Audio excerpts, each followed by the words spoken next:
On today's episode of the John Campea Show podcast, the upcoming Golden Globes can't seem to find a TV home, so it might actually just be streaming. Also, some of you may know that Gal Gadot was originally offered the role of Faora in Man of Steel, but should she have taken that over the role of Wonder Woman?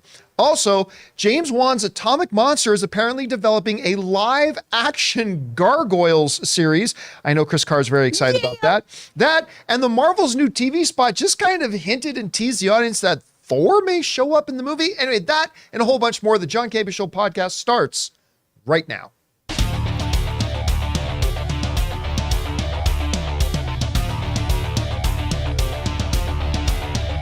Well, greetings and salutations, everybody. Welcome to the best damn movie-related show on the planet Earth, the John Campea Show podcast, coming to you right here in our quaint little studio, brought to you in part by our friends at Mint Mobile. I'm, of course, your host, John Campea, and it is an awesome honor and privilege, as it is every day, to have you, our international friends, gather around as we talk about our favorite things in the world. Movies and movie news, TV and streaming, and all sorts of good stuff. Not just giving you our opinions, but hopefully giving you some information, history, and context so you guys can form your own well-informed opinions, whether they're the same or completely different than ours. Joining me in studio today, got Ray Ora. Whoop, whoop. Jonathan Voikos here. Right beside Jonathan, we got Chris Carr. Hey, everybody. And most importantly, you guys are here. Thanks so much for being here, guys. And here's how today's show is going to go. We're going to start off by talking about those topics I just listed off. And then in the last part of the show, we're going to take your live comments and questions. Now, we already asked our beloved channel members to send in their topics and questions, but also if you guys are watching live, you guys can use the super chat feature to also send in some topics and questions. And if those are topics or questions that are appropriate for us to address on the show, we'll address them in the last part of the show. Also want to remind you guys that this is primarily a podcast. So if you're watching this on the YouTube channel, make sure you know that we also have an audio-only version called the John Campea Show podcast. And we also include not just this show, but Open Mic goes on that podcast feed as well. So if you want a double dose of fun, make sure you go on Spotify, Apple Podcasts, whatever your favorite podcasting app of choice is, and subscribe to the podcast. So when you need an audio-only version, it'll be there when you need it. All right, guys. With that all down, let's get into this, shall we?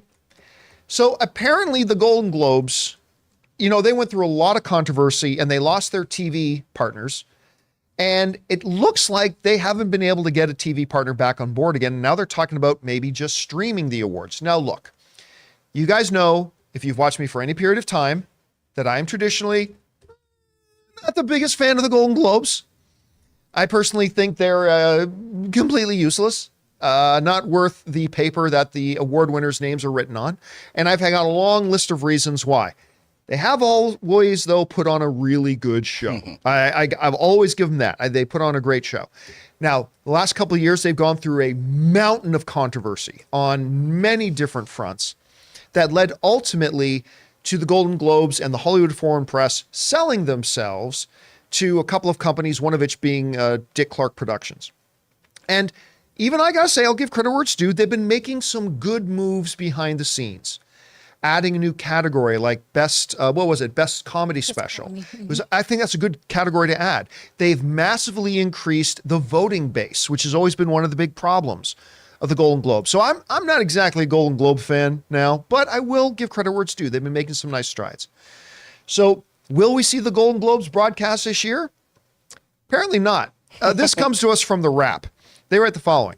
As the Golden Globe Awards still struggle to find a broadcast partner for the 2024 ceremony, Eldridge Industries CEO Todd Boehly, that's the other partner company with the Dick Clark Productions that bought the Golden Globes, told CNBC Monday that they are likely going to, quote unquote, transition to streaming. I doubt we'll be on NBC, which has been a traditional home for them. I doubt we'll be on NBC. There's a giant transition going on. Streaming is becoming part and parcel with where the world's headed, Bowie said, interviewing on Closed Bell. The flexibility that we can do on a streaming environment is very different from what we can do on a broadcaster. I think we're going to take advantage of that flexibility. Translation, we called every network and they said no. I'm just translating executive to you. For those of you who don't speak executive, that's him saying we called every network in our little black book of one-night stand hookup TV partners, and they all said, I'm sorry, I'm washing my hair. None of them are available, and they all said, no, we don't want to be in the Golden Globe business. So they say, well, we're going to transition to streaming because that's where it's all at anyway. But you know what? In reality, might not be that bad of a thing. Look, it is bad in the sense that the Golden Globes and the Hollywood Foreign Press just wants exposure. The whole reason they do the Golden Globes is to get exposure for the Hollywood Foreign Press. And the best way for them to get that is to be on a network and to actually broadcast, make it a televised event. Nobody wants to be in the Golden Globe business right now, though. But he's not wrong when he says that doing it as a streaming event offers them some flexibility that doing it live on network may not offer them. And like I said before, as much as I think the Golden Globes are useless, they do put on a better show than the Oscars do. And that might only be heightened by moving it into a streaming environment. There might be some interactive things they can do and things like that. Again, it would be better if they were on NBC, yes, but I think there are some upsides for them going to streaming. Anyway, Chris, you heard about this. I think what they were originally hoping is with the acquisition, with new leadership running it, with the changes they've been making behind the scenes, I think they were kind of hoping that, the networks that dropped them after all the controversy might be more amenable to opening back up and being there. But I mean, I think this is a situation where they can make something good out of a bad situation. I don't know. What did you think about this? Well, who wants to buy or stream or promote an awards show where no actors and talent are going to show up potentially? Well, yeah, I mean, there's that too. I feel like that's possibly the biggest factor here is, yes, they've made all these changes, but it doesn't matter if no one's going to come. When is the Golden Globe supposed to be? Like January? January. January. Oh, God. And it is probably more likely that we're not going to have any actors in January. That's, I feel like, is the really big thing stopping people here is, okay, well, if we do decide to put it on prime time, who's going to be there? Because people who are, inside our bubble are going to be very excited about, the writing or cinematography or other categories, right? Even if it is the Golden Globes. I know that they're not your favorite. Even then, we sign up for some of those other categories. The other folks who are tuning into this, it is for red carpet. It is for your text chain where you're talking about who's wearing what. It is for seeing these celebrities promote other projects or seeing sneak peeks of things. A lot of it comes down to those acting awards because of the kind of cult of celebrity that we celebrate. And without that, you're not going to have as many buyers, period.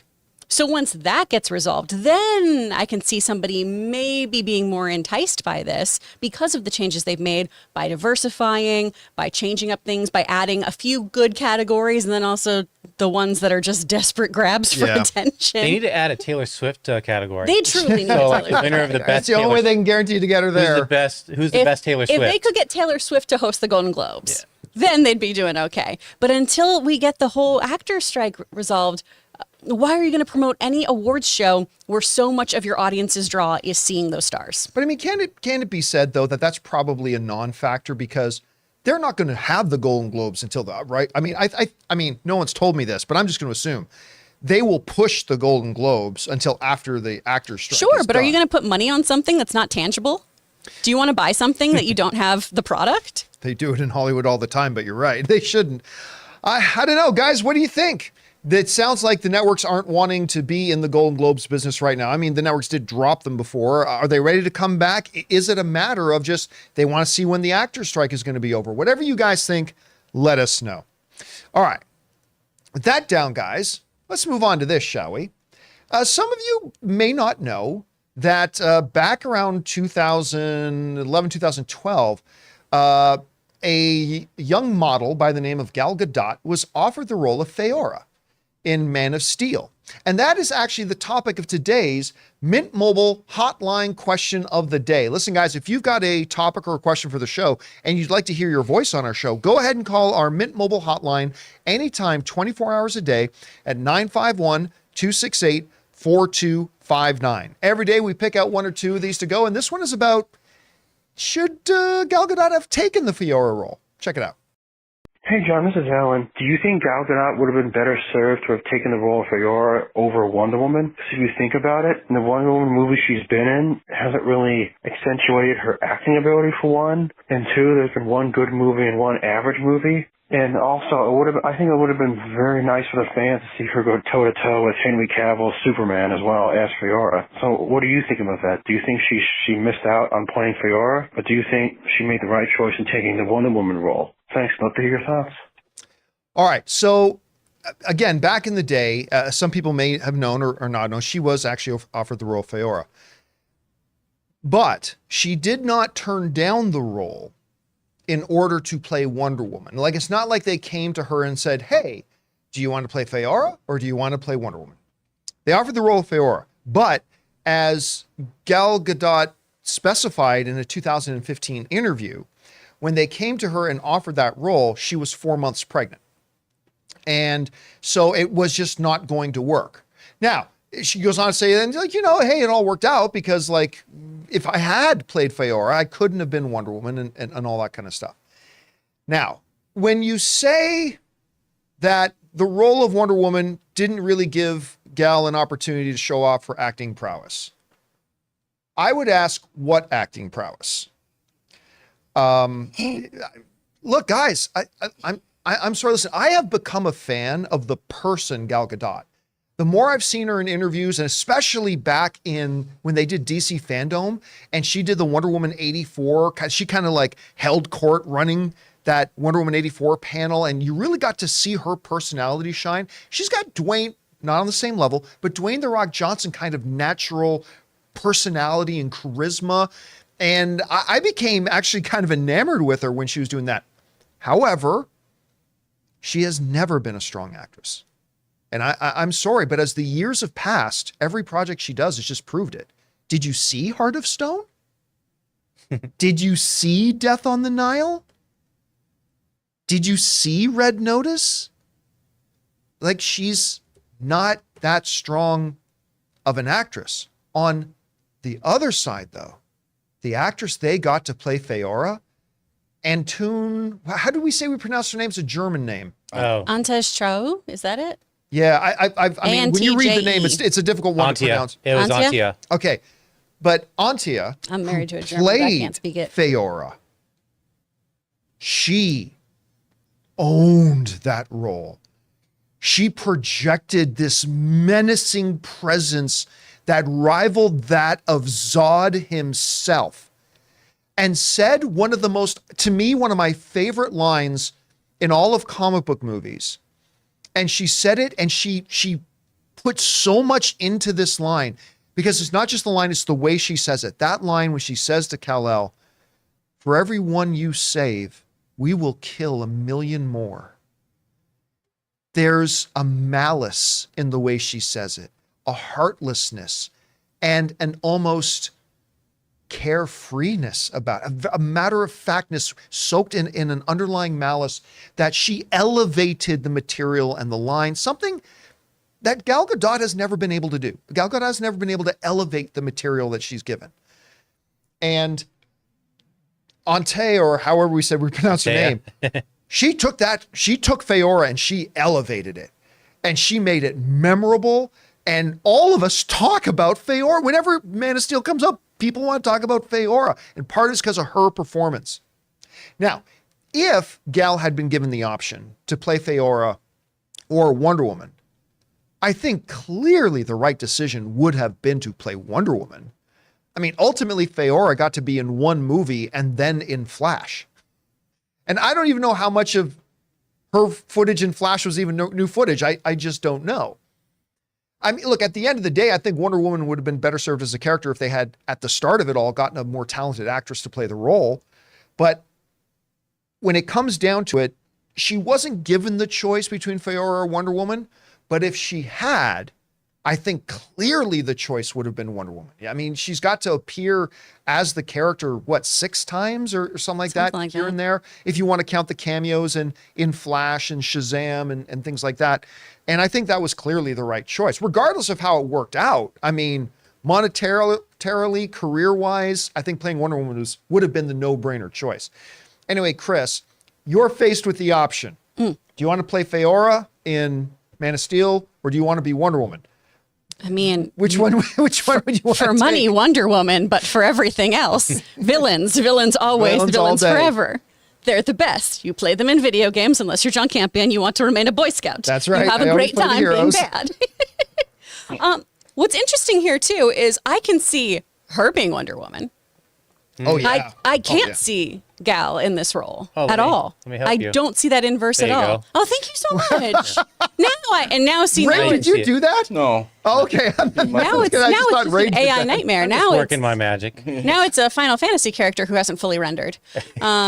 Yeah, I don't see the inverse of this at all because in Man of Steel there was some real terror there. Yeah. And I've always thought that's something that Wonder Woman should also be capable of.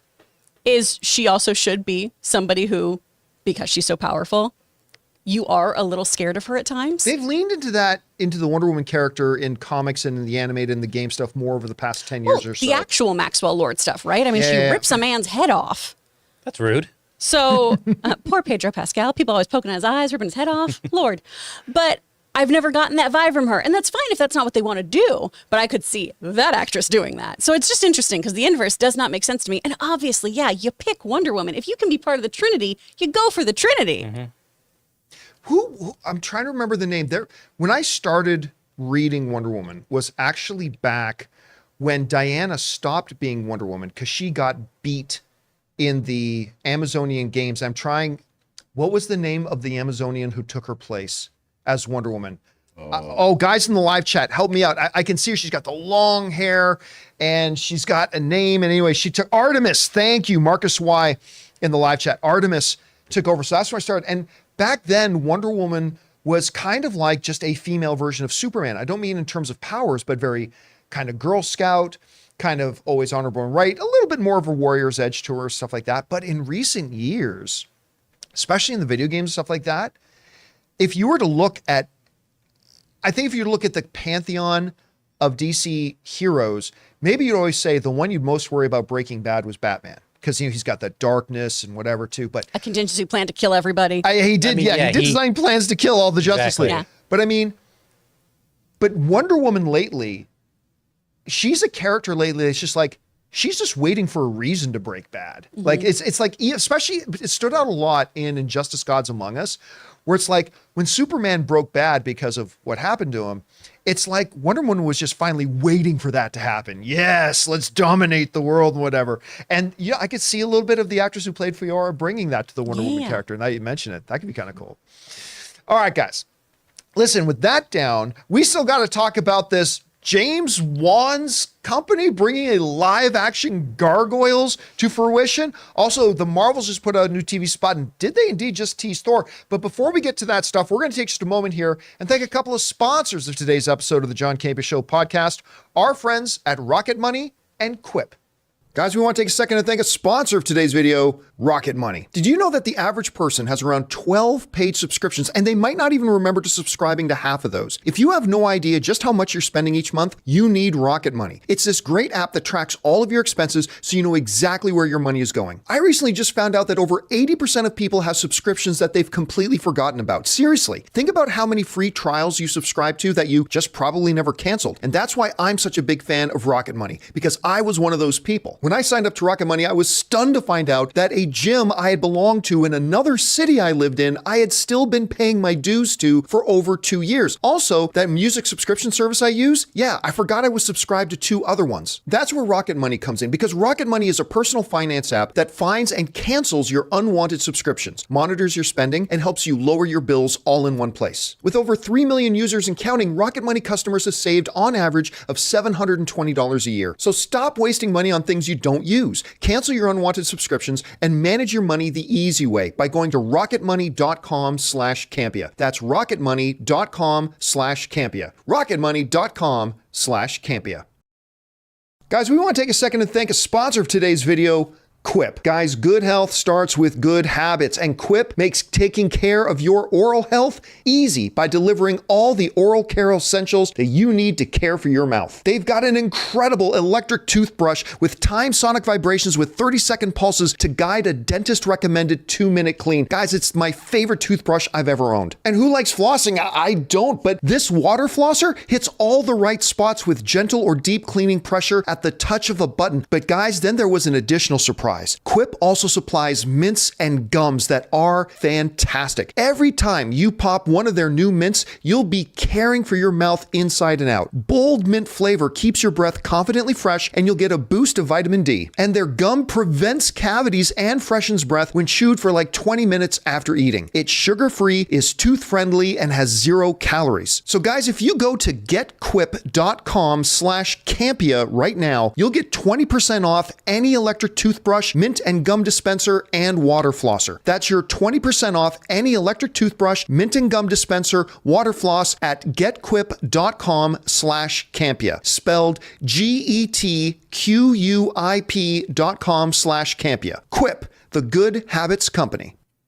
And thank you to our friends at Rocket Money and Quip for sponsoring this episode of the John Campea Show podcast. All right, guys, with that down, let's move on to this, shall we? I know there's a lot of people who've been asking for a long time for a live action version of Gargoyles, and apparently, from on high, James Wan has heard your pleas, and his company, Atomic Monster, is apparently going to be producing an actual live action series, not a movie, but a series of Gargoyles. This comes to us from The Hollywood Reporter, who writes the following. Almost 30 years after first appearing as an animated television series, Gargoyles is taking flight once more, this time in live action.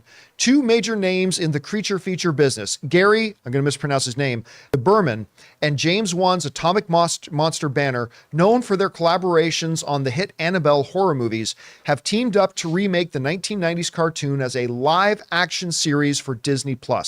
The project is described as being in early development at Disney branded television. So, a lot of people for a long time have been asking for a Gargoyles. I traditionally have never thought it would work, to be honest with you. Like, I think it's one of those, there are a number of cartoons I used to love as a kid, some of which I think would make great movies or TV shows, some I think wouldn't translate well. This is one to me that I've never thought would translate well. But listen, even I've got to say that suddenly James Wan's name coming in to this, even for me, makes me go, all right. That could be pretty cool. Although I was then again taken back. This seems to me to make more sense as a movie than anything else, but they're saying they're going to do it as a series. Chris, in this room, I think you were the one who's been most excited about this prospect of this. What do you think about this news? Where are your expectations? How do you think they're going to do this? How do you think it's going to be received? What are they going to do? Your thoughts? Like, is it my birthday? Let's go. This was such a important show for me as a kid. It just aired in 94 till about 97, 3 seasons. And honestly, this series, and I know it's going to sound like a stretch, this series is probably why I became somebody who liked Shakespeare so much. Really? Because this show pulled from all of that so much. Their origin story is they were part of a castle in Scotland, and during a siege, they all were cursed and everything. Little Macbeth. Yes. Super big Macbeth vibes. It's so fun, so wonderful. A really dark show. There was an episode that they had to take off of TV because one of the gargoyles gets like accidentally shoots someone in a gun safety episode. It's wild. But as a show, I think this makes more sense because there is a very large, deep lore for this. There's so many different characters. You learn about what happened back in Scotland. You learn about some other characters who didn't surface at the same time as our main gargoyles, you know, Goliath and Hudson and Lexington and them. You have this really interesting relationship with this New York City cop who is wrestling with facts over being presented with magic and ancient creatures and weird supernatural things happening. So as a series, I really, really enjoy this because then you don't have to rush any of that. You can really slowly build up that lore, let us know who they all are, let us all know how they're getting into this world, especially because you have one of my favorite villains of all time, Xanatos, who's played by Jonathan Frakes, and he's just this billionaire who is so smart. He's very Lex Luthorian in nature, where he just knows too much and has too much money, and that power has corrupted him, and he's fighting these gargoyles and doing all kinds of sinister things. You have enough time to have that nice big crescendo, I think, with the series. And man, I know I'm not a horror person, you guys, but when you tell me that, you know, like Jordan Peele was interested in this, I was super in. When you tell me someone like James Wan is interested in this, I'm super in. Before I wanted like a Guillermo del Toro because of the creature work.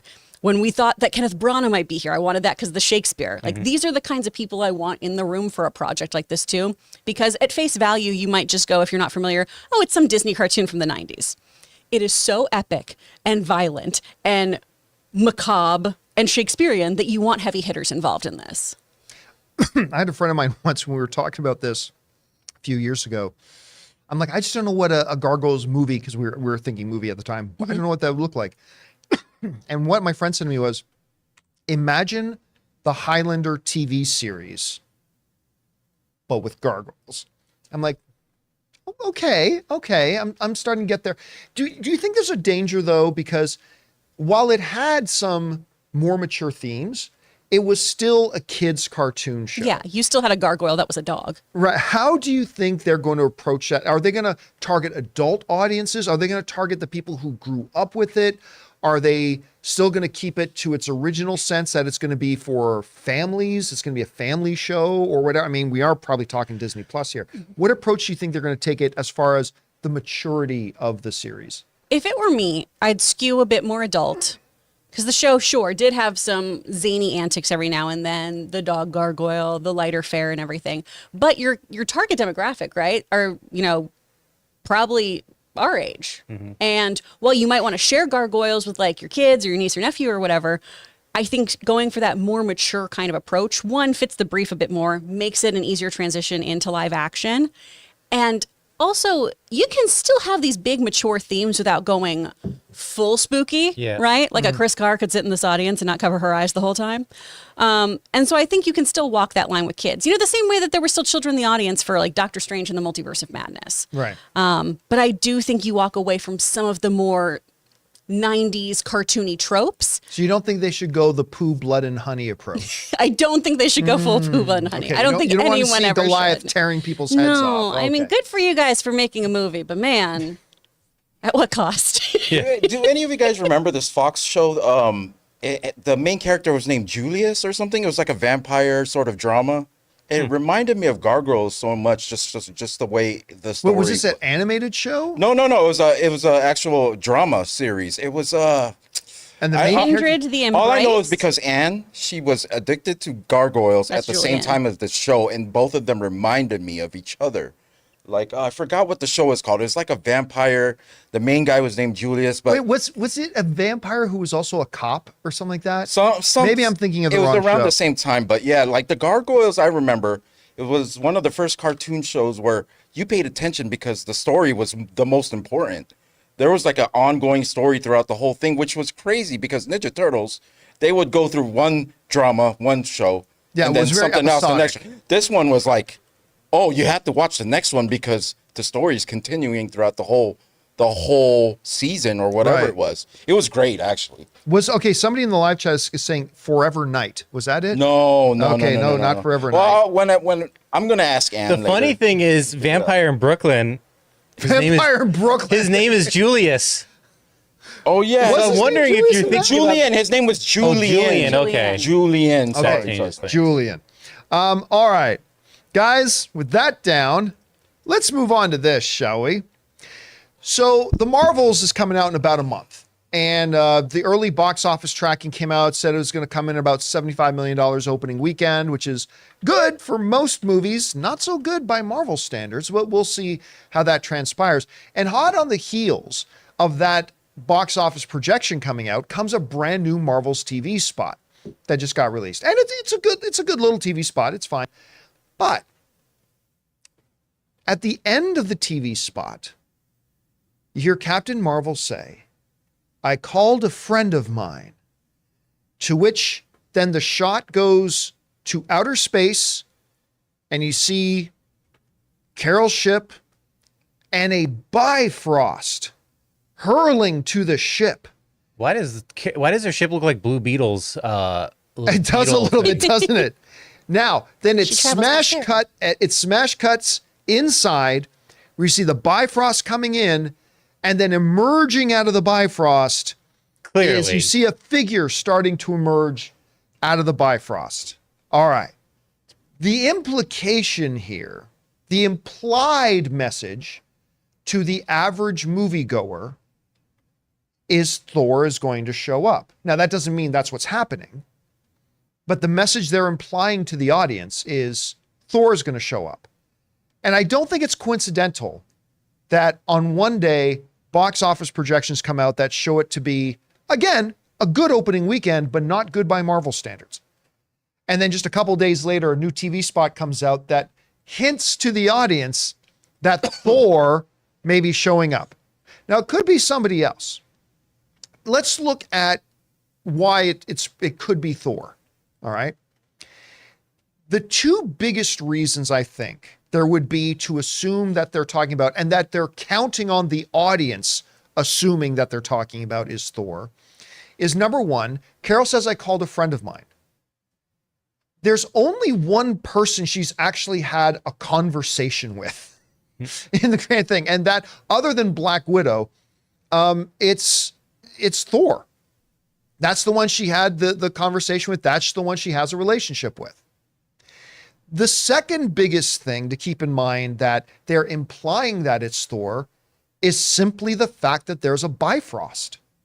Now, for those of you who don't know, the Bifrost in the MCU is I'm not even want to call it a mechanism, but for lack of a better phrase, the mechanism by which, some Asgardians can travel across the galaxy in an instant, right? Now, the Bifrost on Asgard is gone. And they name dropped in the MCU that there's not a Bifrost anymore. Thor, however, has Stormbreaker. And as Peter Dinklage mentioned when explaining Stormbreaker to Thor, Stormbreaker can summon a Bifrost. And we've seen Thor using Stormbreaker to summon a Bifrost. So as far as we know, the only Bifrost in existence in the MCU is Stormbreaker. So what the audience, or what the studio is counting on here, the studio is counting on that little shot of a Bifrost and then maybe some kind of a figure coming in. They want the audience to assume that that's Thor. Chris Hemsworth's going to be in this movie. Better go out and get your tickets. That's what they're trying to do. Now, it is possible that Disney are being duplicitous dickheads and trying to trick the audience into thinking Thor is going to show up when really it's somebody else. But who could that somebody else be? Well, there's a couple of options. Option one, in no particular order, is Valkyrie. Valkyrie's an option. Valkyrie is an Asgardian. Valkyrie, while we've never seen any interaction between, Captain Marvel and her, they were both there in the Battle of Endgame. So maybe you can make an assumption that at some point, maybe they had a conversation or two and whatever. Again, I don't see how characters we never saw truly interact on screen as Carol Danvers goes, I'm going to call a friend. Well, why wouldn't it be Thor? But Valkyrie, great warrior. Brie Larson and her have wanted to do something together for a long time. So that's a possibility, Valkyrie. Problem, again, besides the fact that we've never really seen them interact on screen before, is that she doesn't have a Bifrost. Still, they can come up with a story device to maybe get around that. Another option, Beta Ray Bill. People have wanted for a very long time for Beta Ray Bill to show up. Kevin Feige hears his audience. This could be an opportunity. Now, again, Beta Ray Bill faces the same two problems here that face Valkyrie. Number one, we've never seen Captain Marvel interact with Beta Ray Bill. So I don't know, maybe they became friends when she was off in deep space all those decades, and you could say that, I suppose. But again, lack of a Bifrost. Now, they could say that Beta Ray Bill has a weapon similar to Stormbreaker that also can summon and use a Bifrost. So there's that as well. So Beta Ray Bill is another option. They're implying it's Thor. Probably Thor, but if it's not, maybe Valkyrie, maybe Beta Ray Bill. Third option is Lady Sif. Lady Sif, of course, came back into the fold in the MCU in the last movie. She, Asgardian, battled alongside Thor in the Warriors 3. One of the closest friends to Thor, maybe met Captain Marvel through that. It would at least maybe explain the Bifrost, where maybe Lady Sif, being friends with Thor, close, lifelong friends, says, send me to wherever, and maybe Thor send her off that way. So, I mean, there are a couple of other options. They're clearly implying it's Thor. They want the audience to think it's Thor. And maybe it is Thor. The other options I see are maybe Valkyrie, Beta Ray Bill, Lady Sif. Chris, you saw this. Who do you think could be options? Like if it's not Thor, who do you think are the most likely options? What are the problems with those theories? You know, all that kind of stuff. How do you see it? I would go with Valkyrie. You know, yes, there's only one Bifrost, but she's king. She can make people do stuff for her. She can climb that Bifrost. But they don't have Go hang out. Bifrost. Well, she can call Thor, though, who comes and hangs out in Asgard sometimes. Maybe so. She's so she king. calls. She's king. Calls She can do Valkyrie, what she wants. and then Valkyrie calls Thor, and then Thor. Yeah, goes, it's a lot of phone tag. It's a whole to do. They have to go through the motions, but you know, it is what it is. They also show Valkyrie fighting with Captain Marvel, though, like alongside Captain Marvel in the Legacy trailer. And I feel like that little tease right there is, hey, remember that those two have been near each other before? Remember true. that's why so many of you started writing slash fiction about them? Wee! I think that's another thing that Kevin Feige listens to is partnerships that the fans are interested in. Because so many fans, after seeing them just in the same battle sequence, went, oh, I like them. They should smooch. So that's something that both actors have talked about, too, of wanting to have their characters have an on-screen relationship. A bunch of fans want that. So I can see that happening, mostly just because of that fandom shipping aspect of it, truly, and that little bit of the teaser in there. Beta Ray Bill, though, if you want that audience to have a big ol' pop, because even if you don't know who Beta Ray Bill is, you see that horse-faced, literally horse-faced, classic Thor garb-wearing dude show up. You're going to just have your mind blown. And then diehard comic book readers who have been just dying to have him as part of the universe for as long as I can remember, would lose it too. So if you're not going to have it be Thor, have it be this guy.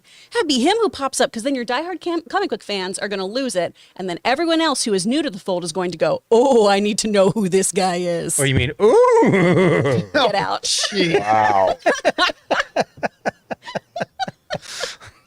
And they've got to have him talk just like that. It's just Mr. Ed. Yeah, I was gonna tell you, Mr. Ed, like, oh, Well, hey there, Carol. Captain Marvel. I thought you could use a hand or a hoof. Oh, see, it's a gift that keeps on giving. So he came for a carrot. Don't laugh. Or what? If I mean, that is something that could happen if Taika Waititi just That's directed very it. true. He can have Beta Ray I Bill think like you should that. sound like a horse. Yeah, it might be the goats. But I mean, I still don't care what anybody says. I love the goats in the world. I like him too. But here's the thing: as much as people have wanted Beta Ray Bill, is the Marvels the right place to introduce a Beta Ray Bill? Do you think? I feel like that could work. I Yes, think so. We've got all this fun yes. cosmic stuff. Yeah. We've got an accuser back in the fold.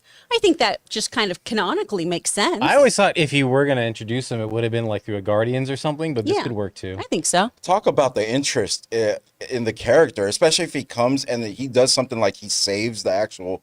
Because Beta Ray Bill is a strong. He's strong, insanely powerful. Yeah, Insanely if he powerful. just came in and just wrecked everything.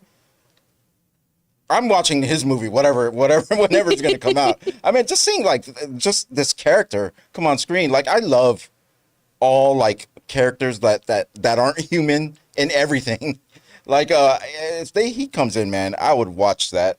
I would watch a solo movie of his, no matter what. I just So, think it'd be- but now let me get back to one of the original kind of premises I brought up here.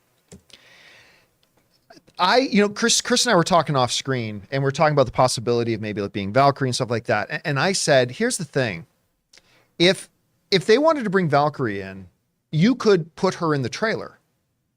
The only reason you don't show it being Valkyrie is if you're Disney. The only reason if that is indeed Valkyrie coming through the Bifrost, which I still have my doubts that it is, but if it was, then the only reason you don't show it being Valkyrie is because you purposefully want the audience to think it's Thor.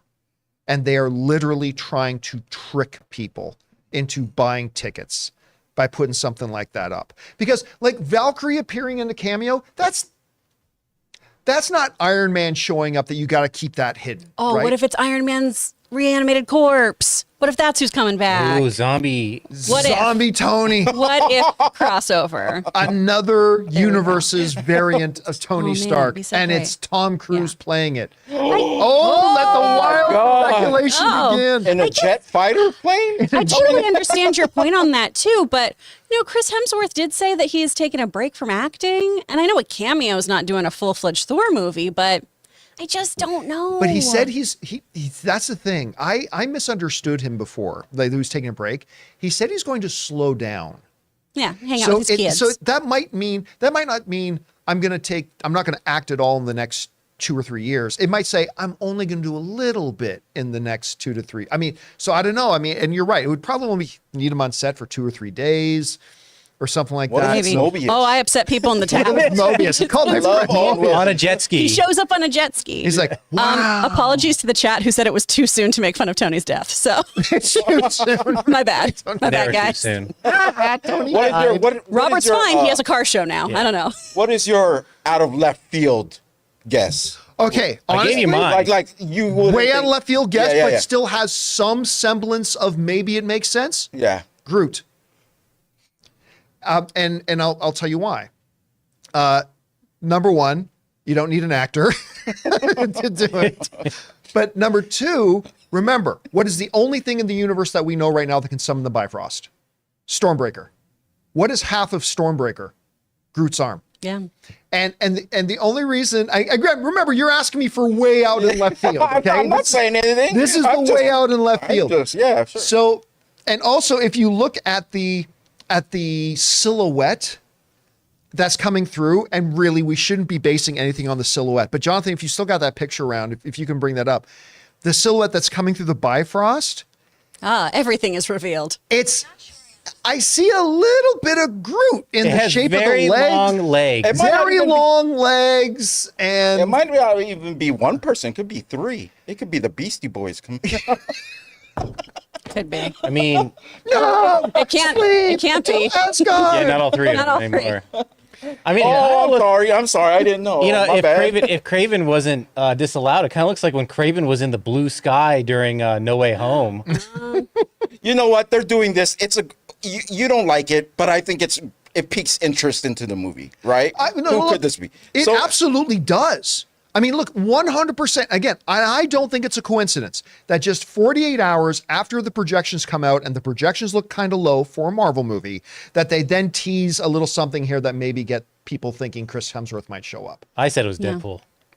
Or Deadpool. I mean, that would be a real left. Deadpool definitely could come on the But then you Bifrost. realize later on it's not Deadpool. I'm still Marcus Vi is saying it's El Muerto. There you go, Ray. El Muerto There you lives. go. But you know, it's not. It's just actually it's just Bad Bunny as himself. Bad Bunny's going to come through with the beat going. this is just ridiculous now. It's all going to be there. It's all gonna be there. confirmed on here. Confirmed. Now, some people bring up, honestly, and I see it brought up in the live chat, Jane Foster. I mean, yes, she is in Valhalla, but really, that was them writing her out of the MCU. I would love to see her. That was them saying she's dead, but don't be sad, everybody. She's got a happy ending. So I don't think we're going to see Jane return. I like the idea in chat here. I don't know how you connect the Bifrost, but I like the idea of Nova. I think Nova would be really cool. Again, no but connection to I don't Captain understand how Marvel. that part comes Yeah. through then. It has to be somebody who's tied to Asgard in some way. Well, you said Matt Damon, I think Matt Damon would be Oh hilarious. my and it's such a God. letdown. They think it's going to be Thor, and it's him. I think it'd be so funny if it was Matt Damon and the other Hemsworth. If they were just like, hey. Man, Or listen, who what was is this Thor's cat? roommate again in the shorts? Oh, shoot. What was his name? I'm going What to was his name? Because he popped out. He pops up in Thor: Love and Thunder. Remember? Thor's roommate. Yeah. Daryl. Daryl, Thor's roommate, Daryl. Oh, that would be nice. Anyway, look, it's probably Thor. If not Thor, it could be Valkyrie. I do think it could be Lady Sif. I mean, they brought her back into the MCU for a reason. I think Beta Ray Bill's a possibility. But if it's anything other than Thor, then I think this is a pretty scummy, underhanded technique by them trying to trick people into thinking it might be Thor. Because the general average movie-going audience isn't thinking Beta Ray Bill or isn't thinking that. They're seeing the Bifrost. They're seeing they're thinking it's Thor. So I don't know. We'll see. Now all I'm thinking is Beta Ray Bill, but you know. Now a lot of people just got to be Beta Ray Bill or nothing. All right, guys. With that down, We're going to go on now and start taking your questions. If you've got a comment or question for the show, you can go. The super chats are still open right now. They're just going to be open for a couple more minutes. You can go ahead and throw those in now, and we'll get around to those. But first, before we do, we're going to take another moment here and thank a couple of more sponsors of today's episode of the John Campea Show podcast, our friends at Fume and my mobile service provider, and they should be yours, Mint Mobile. We want to take a second to thank a sponsor of this video, Fume. Quitting cold turkey is great in theory, but you and I both know it's way more difficult than that. And that's why there's a better way to break your bad habits. We're not talking about some fake online promises. We're talking about our sponsor, Fume. And they look at the problem in a different way. Instead of a drastic, uncomfortable change, why not just remove the bad from your habit? Fume is an innovative, award-winning flavor-aired device that does just that. See, instead of vapor, Fume uses flavored air. Instead of electronics, Fume is completely natural. And instead of harmful chemicals, Fume uses delicious flavors. You get it. Instead of bad, Fume is good. It's a habit you're free to enjoy and makes replacing your bad habit easy. I personally didn't know what to expect when I first got my Fume. I mean, I've never liked vapes, but my goodness, the taste. The first time I tried it, I was completely sold on it. It was incredible. Stopping is something we all put off because it's hard, but switching to Fume is easy, enjoyable, and even fun. Fume has served over 150,000 customers and has thousands of success stories, and there's no reason that can't be you. Join Fume in accelerating humanity's breakup from destructive habits by picking up the Journey Pack today. Head to tryfume.com and use the code Campea to save 10% off when you get the Journey Pack today. That's tryfum.com and use the code Campea to save an additional 10% off your order today. Guys, we want to take a second to thank a sponsor of today's video, Mint Mobile. Signing your life away to a big wireless provider is kind of like being trapped on a roller coaster from hell. Sure, it looks like fun at first. They probably even threw in a free phone, but now you can't get off. Month after month of insane bills and unexpected thrills, like overages and surprise fees. If that sounds like your current big wireless plan, it's time to get off the ride with Mint Mobile. For a limited time, wireless plans from Mint Mobile are just $15 a month. That's unlimited talk, text, and data for just $15 a month. You guys know before I came to Mint Mobile, I was paying triple what I am paying now on the standard big wireless plan, and I will never go back. All plans come with unlimited talk, text, and high-speed data delivered on the nation's largest 5G network. Use your own phone with any Mint Mobile plan and bring your phone number along with all your existing contacts. To get your new unlimited wireless plan for just $15 a month and get the plan shipped right to your door for free, go to mintmobile.com/Campea. That's mintmobile.com/Campea. Cut your wireless bill to just $15 a month at mintmobile.com/Campea. And thank you to our friends at Fume and Mint Mobile for sponsoring this episode of the John Campea Show podcast. All right, guys, with that down, let's get over to your questions here, shall we? Jonathan, or Chris, I should say, what are we starting off with first? From Damaris Love. Damaris, yeah. Hey, Ray, Chris, it's game day. Game day for Friday, Spider-Man 2. And with the reviews, I'm looking forward to Wolverine. Wait a minute. Spider-Man 2 comes out. Oh, Friday. yeah. So today is not game day. Yeah. Do not abuse the game day. Yeah. It's game day It's either Friday. game day or it's not. It's game day of the announcement of the game day. And that's coming up. Yeah, have we seen anything about that Wolverine game ever since they I've seen made enough, that first? actually. What's that? I've seen enough. I mean, just Just the that one thing about the teaser. claws coming out, but that was like 2 years ago, wasn't it? You know what? It's game When day. are we every getting day. that Wolverine game? Just imagine Wolverine game done like the Spider-Man game. How much blood is going to be in that game? And honey. Hopefully they... And honey. So much blood and honey. Ray's It's on not a roll impressed. today. I'm feeling sassy I'm today. about to say something Today. magical right now. Say it. Say something I lost it. Bippity boppity boo. All right, what's next? from John Cross. John, who do you have winning UFC 294 this weekend? I actually have Alexander the Great winning. Who's he fighting? Alex Volk. Alexander Did you just Volkanovski. trail Yeah, off it's a into the rematch. distance? It's a Did you rematch of the last fight where so he lost. So here's the thing. Listen, that last fight, Alexander lost. He did. He lost by split decision, but it was what it was. But everybody knew how that fight ended. It ended with Volkanovski beating the living hell out of him. And everybody knows if that fight lasted 30 seconds more, it was going to be champ for Alexander the Great. I think he is the best pound for pound fighter in the world. And I think he's going to win this fight. I really do. All right, what's next? From AL. Hey, John Pack. Or Campea Pack. Oh, I don't like Campea. any of that. I don't like any of that. Which of these movies used the song Wrecking Ball the best? Lego Batman, Free Guy, or Strays? Strays. I'm going to go Free Guy. Strays was a really good use of it too, but I'm going to go Free Guy on that. That is such a special little movie. I really love Free Strays Guy. too. Yeah. It's that. So I'm going to go with that. Hey, Ray, you're going to go Strays on that? Yeah, yeah. That whole because that scene was guy, pretty funny. I hate that guy. He needed to get that wrecking ball. And he got it. He got his balls wrecked. All right, what's next? From Joey. Hi, Chris. What did you think of the Eras Tour movie? Did you love it? And I saw it 2 times. Oh, I saw it 2 times this weekend. Did Logan like it as well? Fave transition was Reputation. Thanks for asking, Joey. I did see it, and Logan and I had fun, but I also had to teach a 5-hour boot camp and 2-hour-long classes the next morning. So I stayed at the movie till midnight because my friends decided to see the 9:40 showing. And I'm an old lady who goes to bed at 9 p.m. So around 12:30 is when I went home and was like, no, I'm done. So I left the movie early.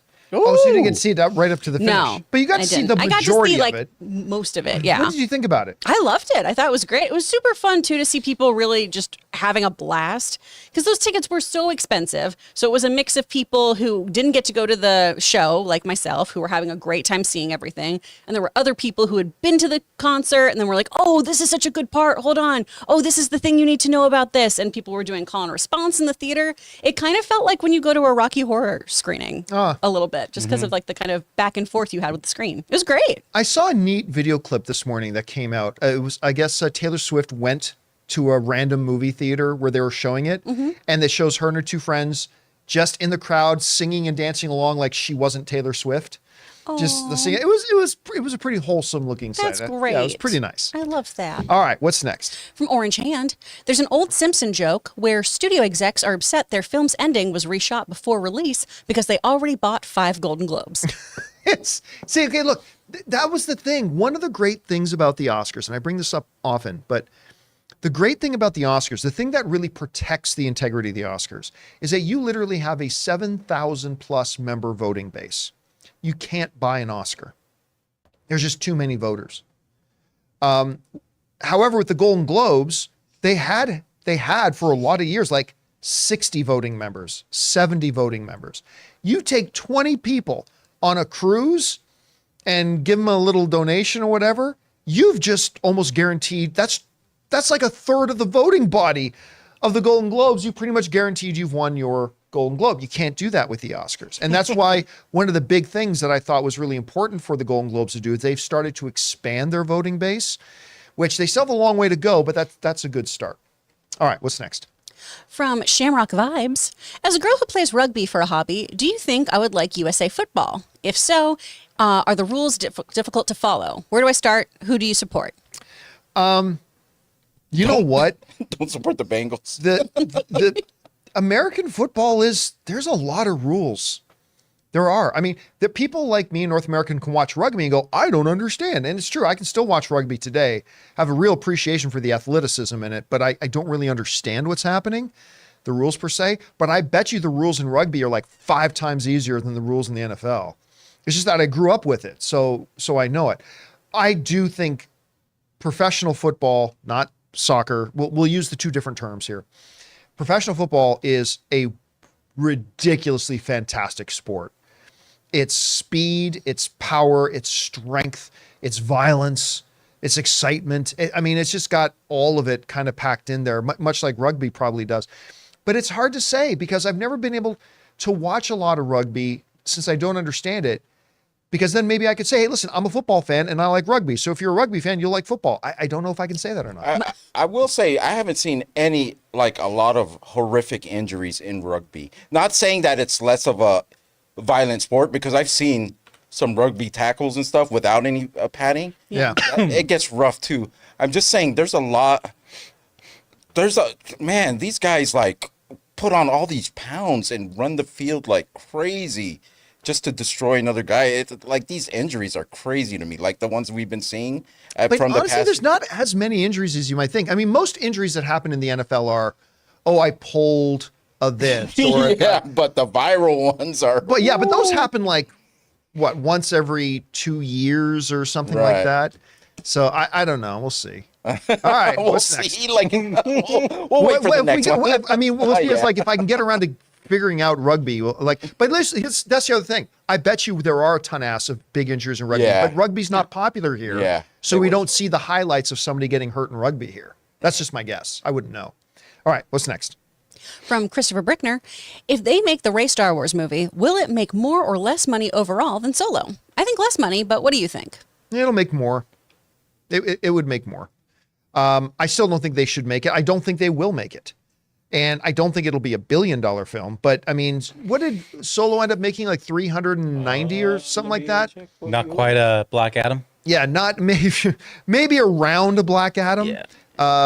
Did you find that? Yeah. It's 392. Oh, made more than Black Adam, Oh. but again, didn't make $400 million. Yeah, the Rey movie would make more than that, probably pretty easily, but it just wouldn't be like one of those $1 billion films. Yeah. But again, I still don't think that movie's going to happen. All right, what's next? From Disgraceful Entertainment, I'm calling it now. The Marvels will have Lady Sif introducing Beta Ray Bill. Could be. I mean, again, the one thing you can say about the Lady Sif theory is that she is a recognizable, property when it comes to the audience. The audience know Lady Sif. They just saw her recently in Thor: Love and Thunder, and she's been around. I mean, she's really one of the OG MCU characters, really, ever since the first Thor movie. So there's a lot of arguments to be made for that, but maybe it's a combination of two. Maybe you're right. Maybe it's not just Valkyrie or just Lady Sif or just Beta Ray Bill. Maybe it's a combination of them. So maybe. All right, what's next? From Aspor Loki Runnerson, not gonna lie, if that's not Thor, I'm done with Marvel. It would be a blatant scam, and I wouldn't stand for it. I'm not going to lie to you. It would be a blatant scam. It would be a complete blatant scam. They are purposefully trying to make the audience believe that Thor is going to be there. Because nobody in the audience knows Beta Ray Bill. I mean, none of the average movie-going audience has ever heard of Beta Ray Bill. I think Valkyrie is not a character in the MCU that you go, oh, and Valkyrie's here. Like, that kind of be like, I don't know. I'm trying to think of another character. Like, who's the, I'm not going to say that guy. But, I mean, it would be a scam. And I fear that that's what Disney is doing right now, which is trying to scam the audience into maybe believing it's going to be Thor. And they might be pulling a bait and switch. But we'll deal with that if it happens. All right, what's next? From Let Me Be Frank, Love has Stormbreaker, so It's not going to be Love. It's not going to be Love. I mean, Captain, and remember, it's not necessary that she has Stormbreaker. I mean, Thor and her swapped weapons, and she at the very last shot of Thor: Love and Thunder, she's holding Stormbreaker. I don't think Thor has given her Stormbreaker. Unless he's just implying that it's Thor because she's got it. She could zap him there. I mean, Thor's. Himself. I don't think he's given Stormbreaker to her. I mean, they took it into battle because he had Mjolnir, but I don't see them having a little child showing up and being the help that I don't think Captain Marvel's ever met her. By the way, all right, what's next? from John Cross, I need a horse, Thor, 2011. You know what? There it the best is. line. They foreshadowed it 13 years ago. It was all one big foreshadow leading up to today. There you go. All right, what's next? From Tony J, 42, Kindred the Embraced was a fun show based on Vampire the Masquerade RPG. So Ray figured it out that was the name of it in during the commercial break. I think Chris said that sounds more like a Harlequin romance novel. It does. Kindred good. It the was a good show. Embraced. I see a shirtless guy with long flowing hair on the cover. Kind of. Jimmy, of. Is that kind of what the show was? Kind of had that.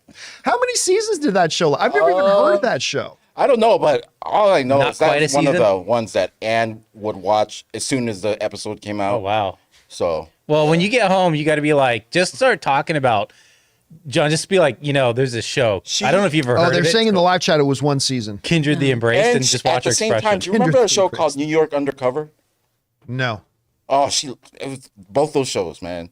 I was like, man, I can't watch TV. Nope. She's already watching the TV. I can't watch my wrestling. Not allowed. You do All that right, now. what's next? From Seconds from Disaster, do you think they pruned most of the branch timelines in Loki to keep the amount of Kang variants limited? If not, why do you think some are left? I don't know that they know what they're doing. Yeah, they don't know that King is on those. Like, I don't think they just got Or rid of not. the Council of Kangs. Like, for example, I look, I have really enjoyed Loki so far. Loki season 2. I've really enjoyed it the first 2 episodes. I really have. But I don't have a lot of faith that the people doing Marvel television right now really have a lot of ideas about what they're even doing themselves. So I don't know if there's going to be any connection to the Kang stuff there at all. If it is, then they really just took a really anticlimactic approach, a way to throw away what the post-credits scene in Ant-Man and the Wasp: Quantumania was. It's like, oh no, this is football stadium full of Kangs. Don't worry about it, because in Loki season 2, episode 2 on Disney Plus, they said all the time branches got pruned. But again, I don't know if they know what they're doing. I just don't. All right, what's next? From a Min, can you ask Ryan Reynolds why Mint Mobile isn't available in Canada? I mean, he's Canadian. Come on, John. I know you can make it happen. Well, there's a couple of things you have to keep in mind. Number one, like Ryan Reynolds didn't start the company. He bought into the company. Number two, it's an entirely different set of regulations and laws and rules and things like that. You can't just bring a mobile provider into Canada. They have no infrastructure. They have any of that stuff. I don't even think they'd be allowed to come in. Like the big carriers in Canada, like Bell and Rogers and stuff like that, they would probably block that from ever happening. So I don't think, I'm sure Ryan Reynolds would love to bring Mint Mobile to Canada, but I don't think they'd ever be allowed to bring it into Canada. All right, what's next? From Richard, it's Howard the Duck. Oh my God. I'd say, love James Gunn. The dumbest thing that Marvel has done, even when things are going great, was Howard the Duck. Howard the Duck is stupid. I know there's a lot of Howard the Duck fans out there. I think Howard the Duck is stupid. His inclusion, though, his tiny little appearances have been just I mean, so where well I done. really lost it, though, is when he showed up at the Battle of Endgame. It's my like, God. that. Wait, pause. That's Howard the Duck came through the portals. Howard the Duck is there, ladies. He was? He Oh, did? yeah, Howard the Duck was there. Good Oh, old Seth man, I Green. would have cheered louder. I would have cheered louder. Just wait till there's a horse guy. I'd be so excited. I don't remember Howard the Duck coming through the portal. Now Yeah, I gotta don't watch remember. Are you sure that was in there? Oh, yeah. He's there. Look it up. You didn't get tricked by like some spoof somewhere? No, look it up. All right, let's move on and start getting questions from our YouTube channel members, shall we? What do we got up here first? From Red One Real Talk. Hey, crew. If rumors about Feige's soft reboot of the MCU after Secret War are to be believed, do you think that's too long to wait to change direction? Do you think the narrative of the MCU would be better served just scrapping multiverse in the next year or two? Listen, if they are going to soft reboot after or in the events of Avengers Secret Wars or Avenger 6, that doesn't preclude them from doing some course correction between now and then. They can do course correction without rebooting or without soft rebooting. It's you just, we were going to go this way with the story. We're going to take it in a little bit of a different direction. I've got some, how do I say this? I've got a friend in the studio system who really does believe they're going to pivot away from Kang before those new Avenger movies come. And I'm not saying I know that. I'm not even necessarily saying I'm believing that. But I've been hearing more and more whispers and rumblings going around that Kang Dynasty may not happen. And that they may pivot away from the Kang story. Like after Loki season 2, they may pivot away from the Kang storyline. And I don't think that has anything to do with Jonathan Major's legal problems or anything like that. But I think they might just be changing directions. Again, I'm not saying I believe that or don't believe that or anything like that. Again, I don't believe it has anything to do with Jonathan Major's legal issues, because even if he gets found guilty, you just recast the role, no big deal. But I think fundamentally, the multiverse saga has not worked. Hasn't worked. At least not if you're going to compare it to phases 1, 2, and 3. It just hasn't worked. There have been a few things here and there that have been great. Guardians of the Galaxy 3, Shang-Chi, Ms. Marvel. A couple of things that have been great, but a lot of stuff that's been very subprime. And I think maybe they do change directions. We've only seen the multiverse in 2 movies proper. Because the whole phase of it, right? Yeah, and we've only seen it in 2 movies because the quantum realm is not multiverse. No. And these alternate timelines are within our 616's universe. So we haven't even seen multiverse. I mean, I don't think they really thought it out. And that's been one of the big criticisms about Marvel right now is that, Rob was on the show yesterday and he was talking about, as he always does, talks about the fact that I have no idea how anything in Marvel right now connects together.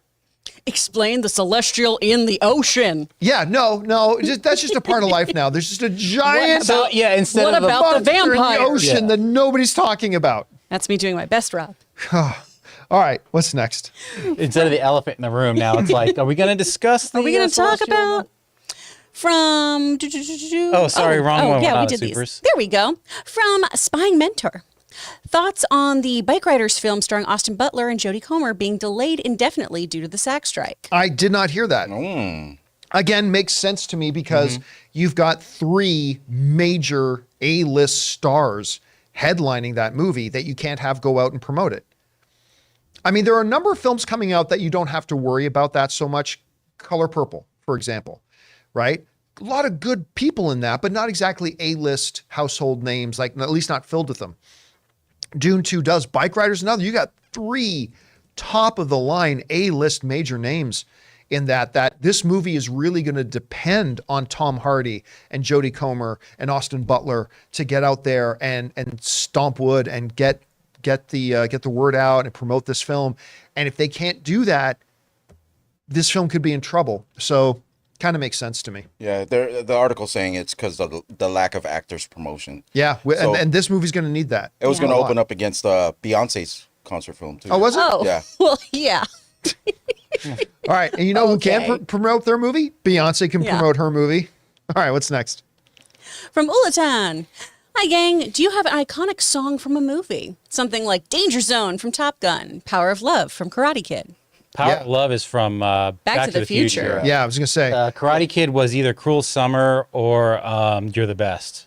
You're the best. Well, also, no, like the one when I think about the Karate Kid, although it might be Karate Kid 2, is Peter Cetera.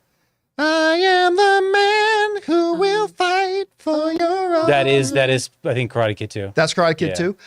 Honestly, weirdly enough, I don't know why, but for me, Glory of Love. That's what it's called. Glory of Love, that's Yeah. the name of that Peter Cetera song. The one song it's not my favorite song, it's not my favorite movie, but when I think of a song that is inseparable now from a movie that it was in and what it was for, Good Canadian Kid, Bryan Adams, Everything I Do it for You from Robin Hood, Prince of Thieves. Like when that song plays, boom, that's all I can see in my head.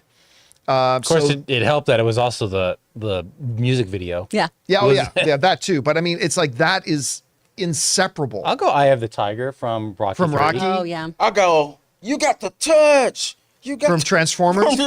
Or you, You can even got go the touch. Seal from that Batman. Kiss from a Rose. Kiss from a Are you Rose sure and Ray, you Batman. didn't want to go with Saint Elmo's Fire? Saint Celine Elmo's Dion? Fire from Over the Top. from Over the Top? Celine Dion You'll from never find Titanic. Yeah. Well, that's probably the one. Yeah. That's probably it. Yeah. All right. I'm sure we could go on all day. All right. What's next? From Sam Fisher. Hey, Chris. Hi. Have you been watching the new anime Faora? But my pronunciation should tell you, nope. I think you would really like it. It's basically Lord of the Rings. If Lord of the Rings was about Legolas wrestling with his humanity after the rest of the Fellowship has died of old age. Oh, sign me the fuck up. Let's go. That actually, That I'm sounds- not an anime guy. That sounds kind of cool. That sounds super riveting. I just started Super Crooks, which is a Netflix anime. That's fun. It's cute. It opens with a bunch of people dying. So, You know, how they hook you. That's how they get you. Started watching finally was Fall of the House of Usher. I keep hearing amazing things about it, but also it scares me because of the eye violence in the trailer. Here's the thing. I walked in home. Anne is watching the show. So I hadn't started watching it yet. So I think she's on episode 2 or something, right? And I walk in, and the scene I walk into is this young guy. And for those of you in the live chat who have seen the show, you know what I'm talking about. Is this younger guy, I'm guessing 20, 21, 22, talking to his older brother's wife, who's maybe in her late 30s, and basically describing an orgy to her and inviting her to come sneak out behind her brother's back and go attend this orgy where she can have all this wild sex like she never thought she could You have. could have started out the word. And I'm like, what's this show you're watching, honey? And she goes, this is Fall of the House of the Usher, or of the Usher. The show, Fall Usher of the Raymond. House of Usher. I'm Sounds like like, Riverdale. all right, yeah, it sounds like something from Riverdale. So I'm like, all right, what's next? From Dario. Hello from Netherlands. This is my first time ever to send in a question. I'm very curious about what do you guys think of Tom Clancy world? And I don't mean only movies, but TV shows, books, games, and What movie, TV show, book, or game of his is your favorite? Thanks. Yeah, they've tried to do so much with Tom Clancy stuff over the years. They need to reboot Splinter Cell. Splinter Cell's great. Splinter Cell. I didn't realize Splinter Cell was based on Tom Clancy. Clancy's, yes. Yeah, Splinter yeah, Cell. yeah. Well, I mean, Because you got is that like an offshoot of Rainbow Six or? it's like a Metal Gear. It's like a spot. You know, he's like a agent, right? Mm-hmm. And he goes and sneaks around. The game, that game, especially when it got into its role or like got into it, it started getting really good. Especially like the co-op. My favorite Tom Clancy game is Rainbow Six Vegas 2, baby. Yeah, that's all I can say. You know, out of all the Harrison Ford ones, I think Clear and Present Danger, because that was Tom Clancy, right? Wrote the Harrison- yeah. yeah. I think Clear and Present Danger. Oh well, no, who am I kidding? It's Hunt for Red October. I was going to say, I had the Hunt for Red October Nintendo game as a kid. I didn't know they had a game. Yeah, Wasn't my that dad and I would game play like that. booty? Was it Booty? what? Yeah, like wasn't it like bad? Or was it a good game? Do you remember? I mean, Wait, what does booty mean? Like Well, it was like bad. booty. It was like trash. Oh, Is that what booty means? Well, I don't know. Who cares? It means trash. I say a lot of things that don't make sense. So let's go. So I don't remember it being bad. I still have it. I should fire it up. I Yeah, just remember fire- playing it with my dad. So Oh. because it's a core memory, I imagine it is a good game. it's the Top Gun game that was booty Okay. on Nintendo because you could never land the Why are you freaking. so mad at booty? Well, Booty's I've great. never heard you What did use booty the do to word you? booty before. This is new. Maybe I'm mixing. I it guess with it's like bougie. calling it ass. I don't Bougie. know. Yeah, it's ass. All right, dog what's shit. next? From Jay Superboy. Hey, John, did catch the first episode of Frasier, the sequel series. Frasier's son is like the firefighter version of his grandfather, and Niles' son is just adorable. And Frasier is classic Frasier. Keep it filthy. I am actually looking forward to watching it. I was intrigued by it, but I've had a number of you guys actually writing into the show saying, "Hey, Frasier's really good." And then I read the LA Times review, and they said it was actually surprisingly good. So yeah, and it's on Paramount Plus, right? Yeah. Paramount Plus. I'm gonna check it out. I'm 100% gonna check it out. All right, what's next? From Wesley, this Monarch show is looking more like what should have been the first sequel after Godzilla 2014. Yep. I'm hyped. Wish it was a movie I could see in IMAX. You know, we were talking about it yesterday. They might release Chris. episodes. It's how many episodes? No, I'm saying because he's saying he wishes in IMAX. Apple could release an episode or two in IMAX, you know, as a special. We were talking about this yesterday, and I want to know what you think about this. That Monarch trailer. Monarch looks more movie quality than the MCU's Disney Plus shows look like movie quality. Like Yup. it looks outstanding. Oh, yeah, it's stunning. Like visually with the monsters and everything, it's like that this does not look like it's television. And he says that maybe it should be released as a movie, but a series like this, where you are amped just to see Godzilla, like every week, the anticipation of when Godzilla is going to appear, it's going to work for me so good. Like, I mean, if he doesn't appear in this week, he might come out next. You know, it's going to be great, I think. All right. 2 more questions. What's next? Sorry, real fast. I just want you guys to know because Calvin alerted me in the chat here. We have new images from Avatar, so y'all have so much fun talking about that tomorrow from Last Airbender. And they look, Netflix's Avatar. yes, All right. Yeah. We'll talk about that they tomorrow. look fun. Okay, By the way, when is that supposed to come out? 2024? I don't I think there believe was so. Yeah, debut in 2024. I just don't know when. Yeah, there's no Okay. specific date on it. Yeah, yet. at least with that Wolverine game, we know fall of 2024. All right. What's next? Mike Hudspeth. Hey fam, do you guys think that the general audience is more critical of films now than they were in the past? I've been rewatching cinema classics over the past several weeks, and I feel that if some of these classics were released today, people would trash them. Would love to know your thoughts. Love y'all. It's an impossible. Yeah, that's kind of a Malgus there. Yeah. It's an impossible statement to verify. Those or movies deny. were of their time. And plus, there's a platform and now. people's sensibilities were different Right. at that time. And then also, like Ray's saying, we have a platform called, like, what is it, shitter or excretion or something like that. Yeah, So the everyone has an X-term. opinion. Yeah. And so it's just like, Station.